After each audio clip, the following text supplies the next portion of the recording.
right, here we go. Matt Hoffa, welcome back to Vlad TV.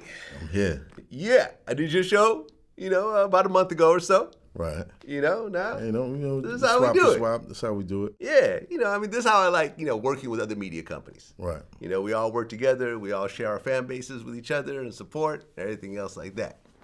Now, you think that I probably just randomly hit you up for an interview. There's actually a big announcement that I'm going to make right now. I'm officially announcing that I'm quitting my job as co-host of My Expert Opinion. Even though I've never actually been hired, I'm quitting. I'm quitting. And I'm going on a promo run, letting everyone know about all the bad treatment I've gotten from you. I'm charging for interviews. And that's going to be my new career. Wow. To talk bad about you. I'm actually working on a documentary called Surviving P. Mitty. P. Mitty? I'm P. Mitty? You're P. Mitty. I'm P. Oh, come on, Yeah, man. yeah, and I'm going to expose to everyone that you have hidden cameras in the barbershop seats. So whenever anyone sits down, you can go back and review the video of their butts afterwards. Oh, man. Start a GoFundMe. It's coming out on VHS and Betamax. Of course. Yes. GoFundMe is necessary. That's right. Right. That's right. That's what's happening right now. Because you were so underpaid. Yes. Right? Yes. I'm joining the crowd of people that have quit my expert opinion. Because every time I come there, it's kind of a new crew of people outside of Mecca. Right. And you, of course. Well, when you walk into a barbershop, is it always the same people there?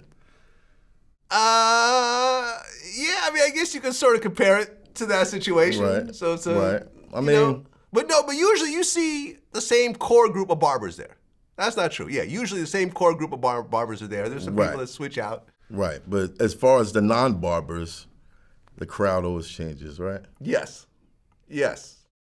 Is Mecca the only original co-host that's still there since I started doing your show? Mecca's not an original co-host. Oh, he's not? No. Okay. Well, ever since I've done it, he's been there. The first time that you First came time on, I Mecca did was it, there. Mecca was there. Right. So Okay. I don't know what happened before then. Right. But since I was there, Mecca's been there. Right. To your right. Everyone else, to my left and to the far right. It gets confusing after a while. You're still there, so it's not that confusing. Yeah. But the name of the show is Matt Hoffa's My Expert Opinion. Right. Because last time I was there, I was actually surprised. What's the name of the big dude that was there before? I'd rather not say his name on camera. Okay, well, that guy. Right. He's no longer there. You guys actually had a little situation. You told me that, but I have no idea about this. That's the first time I'm ever hearing about it. He never reached out to me, big up. That's what I'm going to say. Right. He's never said, hey, Vlad, I have some sort of problem. You told me that he has some sort of issue, and I'm like, I have no idea. You tried to pay one of his security I didn't guards. try to pay anybody. Maybe my assistant may have reached out because we have a list of security guards that we use in New York. So maybe my assistant. No, it was somebody that you got through him. Yeah, so maybe my assistant reached out to somebody that we got through him, but it wasn't me directing that. And if that was really the case, then he has my phone number. He could have called me and said something. Right. I'm finding out for the first time when you told me that day when I did the show last time. So closed mouths don't get fed. If you have a problem, it could have been handled right then and there. I don't like when people have a problem and just quietly sit there. Quietly sit there. Quietly sit there. Lets it brew, and then it becomes simmer and brew. And then they're secretly getting you back for things, and you don't even know that the problem exists until one day it just boils over, and you're caught off guard, and you're like, "What the fuck is this?" One thing that I pride myself on is being confrontational if I feel like something is a big enough issue and not being catty. But I realize that's not like a common personality trait. A lot of times there are people just sitting around you and things are just festering. And for whatever reason, they just don't feel like they could come to you like a man and talk about it. People in general especially in entertainment, are very non-confrontational, which has always struck me as odd. If you ask someone something like, hey, I want to do something with you, and they don't want to do it, 90% of the time, they will not answer you as opposed to telling you no. Right. They will just ignore your text or your DM or your email or whatever else that you reach out through, and they just won't respond. Right. As opposed to saying, hey, I can't do it right now. Let's circle back later. What causes that? I don't know. Maybe they want to leave the door open in case they change their mind. Maybe they don't want to deal with the backlash of telling you no. I don't know.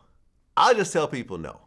You know, I remember me and Bootleg Kev kind of had kind of this little moment once where he was like, hey, you know, this is kind of early on in his YouTube career. He said, hey, can you do my show? And I called him. I said, hey, listen, I respect what you do, but right now your platform isn't that big. You don't have a lot of followers. You're not really getting a lot of views, but let's just circle back at a later point. And I remember he did a couple of interviews. Yeah, Vlad said, oh, my platform is not big enough to do interviews with me. And I remember I called him. I'm like, yeah, I know, I told you that, but you're kind of changing the story. You're telling me you're telling people last year when it was really like 3 years ago. Right. So just keep it accurate. Wow. But yeah, like I would just tell them, say, listen, like I respect what you do. It's just right now my time is limited and I got to focus. If I do platforms, they have to kind of be bigger platforms, which is the same thing with me. Right. For some people, Vlad TV is not a big enough platform. They want to do Good Morning America or they want to do, whatever. Good Morning America does numbers like that? Well, Good Morning America is a pretty big platform. I mean, it's broadcast to all of America right. in the morning. Right. Everyone tunes in and it's very, I've never done Good Morning America. But, I've done Pierce Morgan, I've done NBC News, CNN. Right. Shout out to Bootleg Kev, though. Yeah, shout out to all the Kev. guys that kind of like contribute in this space. Yeah, and I told him, last time we talked, I said, hey, listen, this year I'll do your platform. Just reach out to me. You've grown quite a bit, and, I'll come do it now. Right. I'm not tripping. I'm just being honest. But I think like a lot of people, they don't want to be told the truth that they're not where they think they are at that moment. And they sometimes take it personally. And they sometimes get mad because you don't see their vision. But you're not supposed to see their vision. It's right. their vision. Their vision. Facts. You know what I'm saying? Like, and I guess it goes vice versa. I guess a lot of people that I had a vision for didn't see it. Yeah. So, it is what it is. Yeah. So who's the current set of hosts right now? Right now? It's me. Okay. Mech. Yep. Shout out to Mech. Mech is, I would really like for Mech to just take over one day. Like. Yeah. Mecca, did he Mecca, write the first article about me in the source ever? I'm not sure. There's some sort of first. There's some sort of old connection between me and him. Yeah, he was definitely a writer for the Source I think he magazine. may have, the first time I showed up in the Source and had my photograph in there, Yeah. and there was a whole photo shoot. But I think he may have been the writer. That's how far me and him go back. So this was like 2002. Right. So yeah, Mech and my long-term friend Gap Murder. Those are the two co-hosts right now. And I'm probably about to go higher. Yeah, Gat Murder. Gap. Oh, Gat. they say Gat. Gat. Gat, as in a Gat gun. Murder. Hope he doesn't. Gat Murder. I hope he doesn't catch any crimes, man, because that name is not going to help him out in the courtroom. No, but that's been my people's for a very long time. Like Gat is like one of those. He's super solid. No, I feel you. I'm just saying, if your nickname is Murder, you probably should never do any crimes. Yeah, right? Yeah. You'd be the first person they look at it. Look at C Murder right now. Look at what was the dude with with the 9 trays? Mel Murder. Right. That's what I'm saying.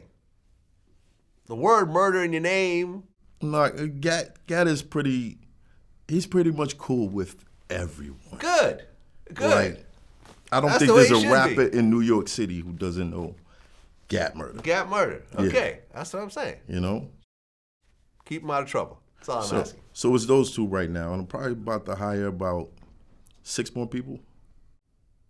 So you want 9 people in barbershop chairs plus the host? Plus, the interviewee, I mean? Yes. So you want 10 people having a conversation at once? No, not at once, but just Well, yeah, different. not at once, but still 10 people there. Yeah. Do you have that many barbershop chairs? No, not at. They're not all going to be Oh, there I at the see. same You time, rotated like them in and different out. teams. Because it's what, six chairs? Yeah, it's 6 chairs. 6 chairs. Okay. But different teams Yeah. for like different occasions.